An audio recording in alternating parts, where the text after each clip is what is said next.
حضور فرما رہے ہیں سب سے اونچا کیریئر یہ ہے قرآن پڑھو اور پڑھاؤ،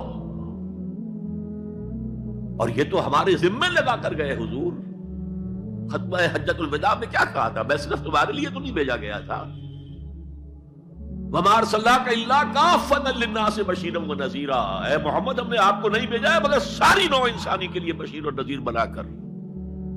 تو حضور نے تو تبلیغ ابھی صرف اہل عرب تک کی تھی، رسول تو تھے وہ پوری نوع انسانی کی، وہ کون کرے گا؟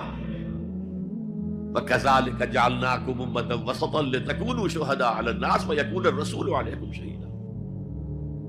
ہم نے تمہیں امت بنایا، کس لیے بنایا؟ خیر امت بنایا، امت وسط بنایا، درمیانی امت بنایا، ایک کڑی ڈال دی ہے۔ دیکھیے حضور سے پہلے رسالت 2 کڑیوں پر مشتمل تھی صرف، اللہ سے جبرائیل نے لیا اور وقت کے رسول کو پہنچا دیا، اب وقت کا رسول پہنچا رہا ہے آگے۔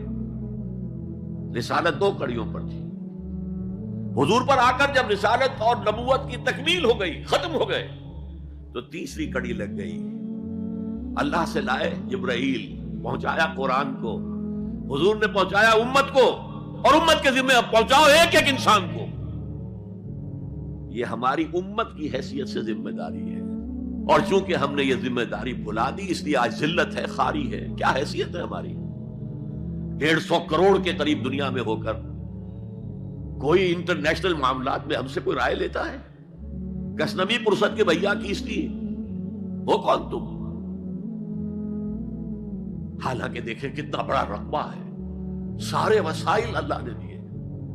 آج کی سب سے بڑی دولت مسلمانوں کے قدمے کے نیچے ہے تیل کی، عزت نام کی کوئی شے نہیں۔ وہ تیل والے جو ہے ان کا مذاق اڑتا ہے، چاہے وہ شاہ فہد ہو اور چاہے وہ امارات کے امراء ہو، کوئی ان کی حیثیت ہے، کوئی عزت ہے؟ اس اعتبار سے کہ ہم نے وہ فرض منصبی چھوڑ دیا۔